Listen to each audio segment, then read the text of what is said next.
Donc je suis Nicolas Bénard, je suis maraîcher dans le Gers, installé depuis 2013 à Sansan, à côté de Auch. Avant d'être installé dans le Gers, j'étais installé dans le Tarn. On a choisi de quitter le lieu sur lequel on était, les terres sur lesquelles on était, parce que c'était un collectif. Et voilà, il y a eu des accords qui ont fait qu'on a préféré quitter le lieu. Et du coup, on a cherché dans tout Midi-Pyrénées. Ça a pris 2 ans de recherche. Donc la ferme Canopée, en fait, c'est un lieu qui est collectif aussi, avec 3 maraîchers actuellement installés sur le lieu, complètement indépendants.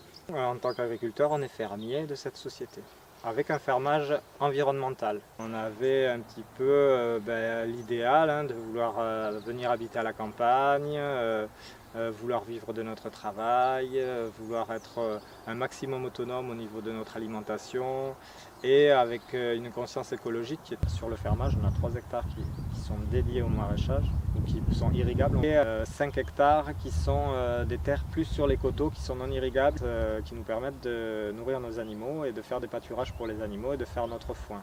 L'idée de départ, et c'est ce qui est actuellement, c'était d'avoir à peu près 1 hectare de culture maraîchère, plein champ. Actuellement, on a 1200 m² de serre, d'abri froid, et c'est un petit peu limite par rapport à toutes nos commercialisations qu'on a. On va monter 800 m² de plus là cet hiver, et du coup on va passer à 2000 m².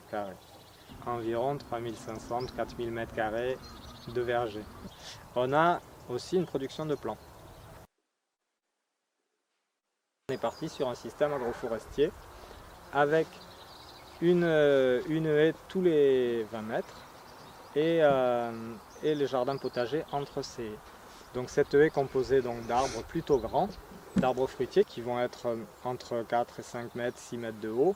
Et ensuite les essences champêtres qui, elles, vont être taillées, elles rabattues régulièrement pour être maintenues à une hauteur de, on va dire, 1 à 2 mètres, qui vont permettre à la corolle de l'arbre fruitier de se développer plus facilement, et en maintenant les essences champêtres plutôt bas.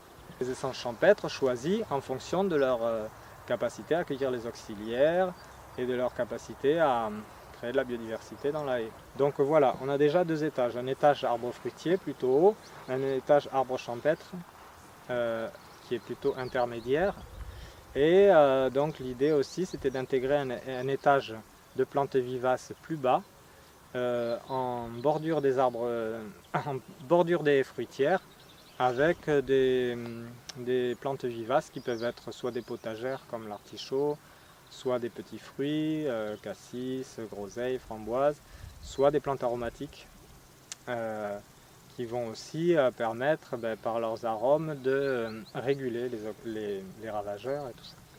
Donc on a des jardins, entre chaque haie de 20 mètres, on a un jardin qui fait à peu près 15 mètres sur 45 mètres, ce qui nous fait 650 ou 680 m². On a reproduit donc ce schéma-là sur toute la surface des 3 hectares, plein champ, ce qui nous a donné 12 jardins identiques, de surface identique. Donc reproduire ce schéma, ça nous permet de rationaliser tout notre système de production. Ça nous permet d'avoir tous les gouttes à gouttes de la même taille, ça nous permet d'avoir tous les voiles de la même taille, tous les asperceurs de la même taille, et ça nous permet aussi, surtout, de rationaliser notre rotation. Donc nos rotations se fait sur 12 ans. Chaque jardin a une composition de jardin qui est plutôt fixe. Donc il y a un jardin avec des courges, un jardin avec les solanacées, tomates, poivrons, un jardin qui va être un jardin d'hiver avec les choux, les navets, les radis. Le maraîchage diversifié, il est choisi aussi parce qu'on a choisi de faire des paniers. Et actuellement, on a 36 légumes différents et 96 variétés. Sur les arbres fruitiers, on a donc 6 ou 7 ou 8 arbres fruitiers différents avec une trentaine de variétés différentes. Donc une très grande diversité. On va voir que ça pose certaines contraintes, notamment de technicité derrière. Parce que du coup, il faut être formé pour chacune de ces espèces. Ça oblige à se former. Donc on est allé voir à Yveline Le Terme, On en a profité aussi pour faire des formations avec elle sur les arbres fruitiers, voilà, on s'est formé aussi sur les essences champêtres, sur les choix des essences champêtres. On a travaillé avec Arbres et Paysages 32. Alors le choix des variétés, premièrement en termes de goût, d'aspect, on a choisi des variétés qui produisent bien dans les conditions de production que nous on a. Les conditions de production que nous on a, c'est quand même moins d'eau que le maraîchage classique, pas de paillage plastique et peu de traitements, ou en tout cas que des traitements à base de plantes. Donc plutôt des variétés qui vont être résistantes et des variétés qui vont bien s'adapter à notre climat. On a besoin d'avoir des légumes tout au long de l'année, des variétés en fonction des maturités, beaucoup. Donc un marché le jeudi matin avec distribution de paniers le jeudi matin. Et ensuite, à nouveau récolte le vendredi pour la vente à la ferme qui est le vendredi soir de 17h à 19h avec la distribution de la deuxième moitié des paniers. Et on a un marché de Grenade, donc qui est beaucoup plus loin celui-là, et qui est le samedi matin. Du coup, ça permet d'avoir un peu toutes les commercialisations à la suite et ça permet de dispatcher un petit peu les récoltes. Ce qu'on n'a pas vendu le jeudi, on les remet dans le panier du vendredi. Ce qu'on n'a pas vendu le vendredi, on peut les mettre sur le samedi. Un tiers du chiffre d'affaires, c'est les paniers. 50-60% qui est des marchés. On fait 3 marchés de détail. Et à peu près 5% qui vont être des magasins, des livraisons de restaurants et des livraisons de magasins de producteurs. Et 5% restant, c'est les plants. Et donc on interrompt totalement la commercialisation, nous, de à peu près début janvier, janvier, février, mars. Donc effectivement, toute cette diversité cultivée et la commercialisation en panier nous oblige à avoir une planification le plus carrée possible. Toute la planification de toute l'année, au jour près quoi. Donc on a tout notre calendrier semis et plantation qui est calé, on va dire fin janvier. J'ai mis en place des tableaux informatiques assez poussés qui nous permettent de calculer automatiquement un maximum de choses et qui sont affinés chaque année. La valeur de la ferme canopée, c'est de limiter le travail du sol, parce que le travail du sol, ça apporte destruction d'une partie de la vie biologique présente dans le sol. On a 5 animaux, 4 ânes, une mule, c'est un peu nos tracteurs. Mais on a aussi un tracteur sur la ferme. C'est quelque chose qui est vraiment très adapté à notre système. Mais voilà, c'est quelque chose qu'il faut amener petit à petit. Il ne faut pas être pressé. Mais c'est comme l'histoire des plans, faire ses plans ou quoi. Donc on a un traction animale moderne. On utilise très peu d'outils anciens. On n'utilise que des outils modernes. On ne fait pas de labour, donc on ne fait pas de retournement de la terre profond et tout ça. On fait du travail de surface. Ça ne nous empêche pas, nous, d'utiliser le tracteur. On a une certaine exigence en termes de rentrée économique qui font qu'on a des certains niveaux de production, qui font que pour le moment, on n'est pas capable de mettre en œuvre à 100% la traction animale sur notre ferme. Donc on utilise le tracteur dans la conduite maraîchère. On va l'utiliser pour les grosses reprises de sol de printemps, quand le sol a été très tassé par les pluies d'hiver, quand elles ont été très présentes. Pour toutes les implantations d'engrais verts, donc on fait beaucoup de semis de couverts végétaux qui vont être détruits avec un broyeur, pas sur le tracteur lui, donc un tondeau-broyeur, et ils sont intégrés au sol avec le tracteur, soit avec des outils à dents. On a un seul outil rotatif qui est une herse rotative qui va permettre de faire un travail de surface et de mélanger un petit peu la terre aux débris végétaux qu'il y a en surface. Une fois qu'on a fait ce travail-là, tout le reste est fait en traction animale. En traction animale, on va préparer les planches, préparer les billons, on va décompacter le sol aux endroits où on a besoin et faire les préparations de semis ou de plantation. Et ensuite, tout l'entretien des cultures est fait en traction animale. La traction animale, ça nous permet de ne pas utiliser de paillage plastique parce qu'on a un porte-outil, la cassine, qui nous permet d'intervenir en culture et de faire des binages de précision seuls. Tous les outils donc, de traction animale sont fabriqués par une petite association ariégeoise qui s'appelle Promata et qui développe et fabrique ces outils et qui nous ont permis aussi de nous former. Donc on a deux types de cultures. Les cultures binées, sur sol travaillé, et les cultures paillées, sur sol travaillé ou non.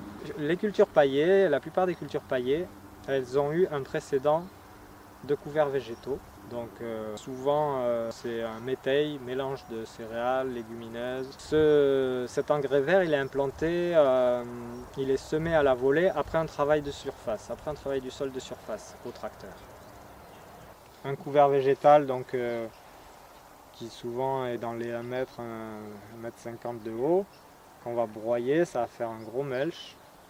Et par-dessus ce mulch, on va rajouter, donc on va dérouler nos gouttes à gouttes si besoin. Certaines cultures comme les choux n'ont pas de gouttes à gouttes, c'est que par aspersion, mais les tomates ou les courges vont avoir les gouttes à gouttes sous le paillage.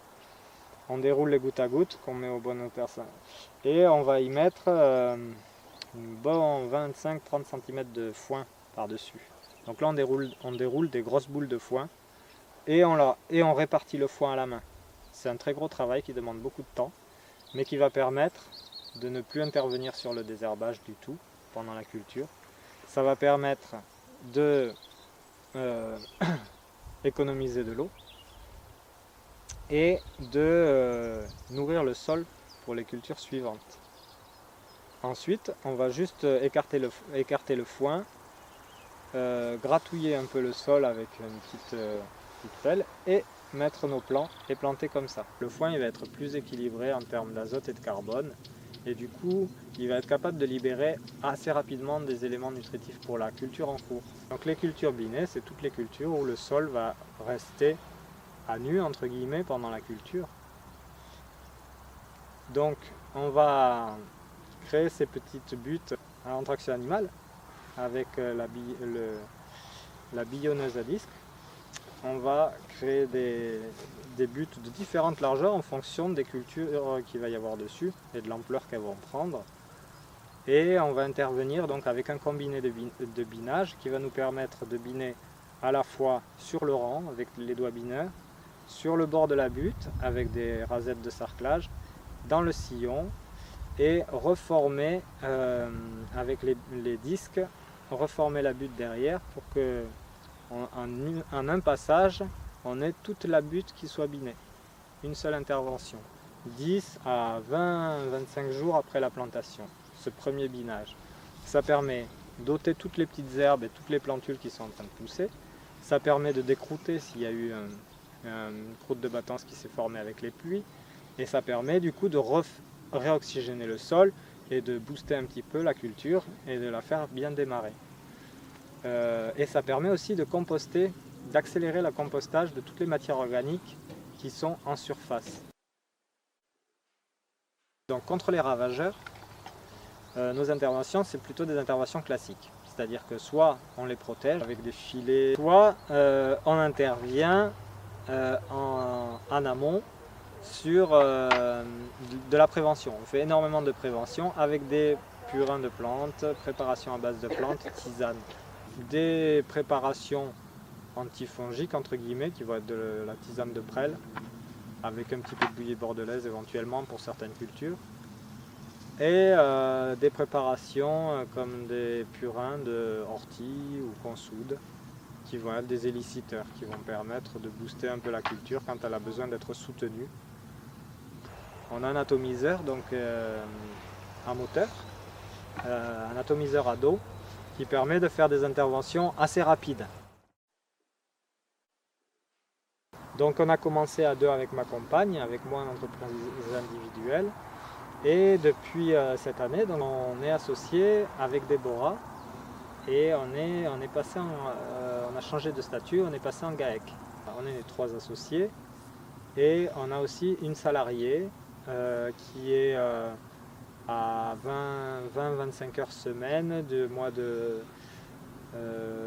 avril, on va dire au mois d'octobre, fin octobre. Donc ça correspond à 3,6 UTH. pour être précis, en comptant les stagiaires.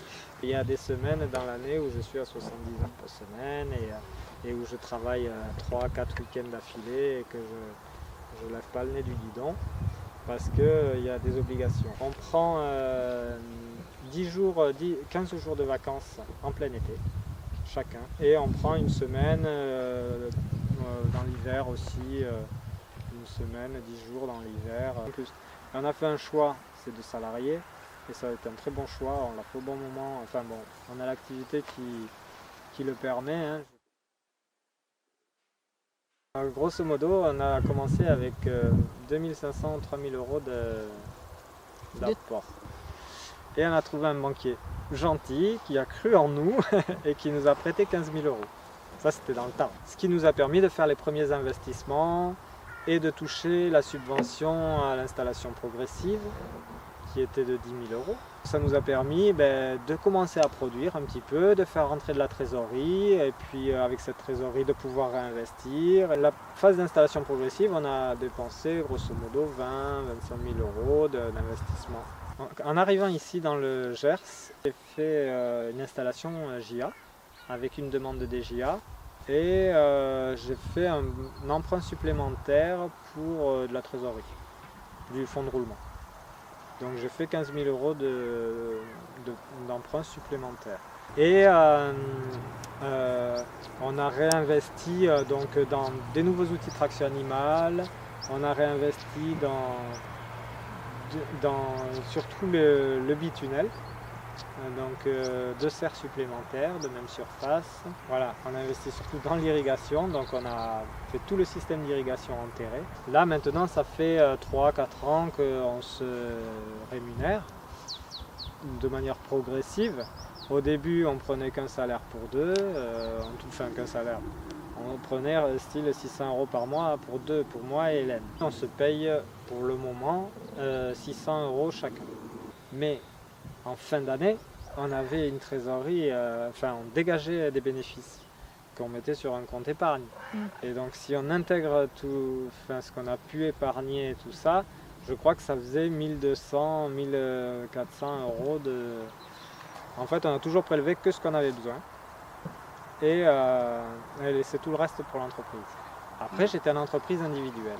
Et là, actuellement, on a une trésorerie qui est très très haute, mais on a des gros investissements à faire. Et en fait, on avait prévu de faire un emprunt parce que donc on a un bitunnel supplémentaire à monter et au final, on va tout autofinancer. On devrait faire dans cette année dans les 70 000 euros. Pour être bien, de toute façon, le GAEC, il faut qu'il tourne dans les 70 à 80 000 euros.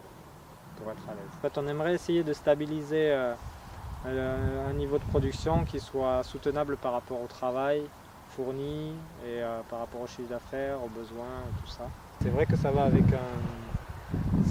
un mode de vie qu'on a choisi nous-mêmes, de sobriété et tout ça. On est peu dépensier, on a quand même peu de charges de famille. Un élément important, c'est de ne pas vouloir tout faire d'un coup. Bien réfléchir en fait à la progression de son installation. Avoir un objectif clair, ça veut dire faire des prévisionnels, ça veut dire poser les chiffres et faire des scénarios chiffrés. Et on se projette mentalement sur la quantité de travail qu'il y a à faire. Et quand on se dit pour telle tâche, j'imagine qu'il faut 3 jours, et ben on prévoit 6 jours. Toujours.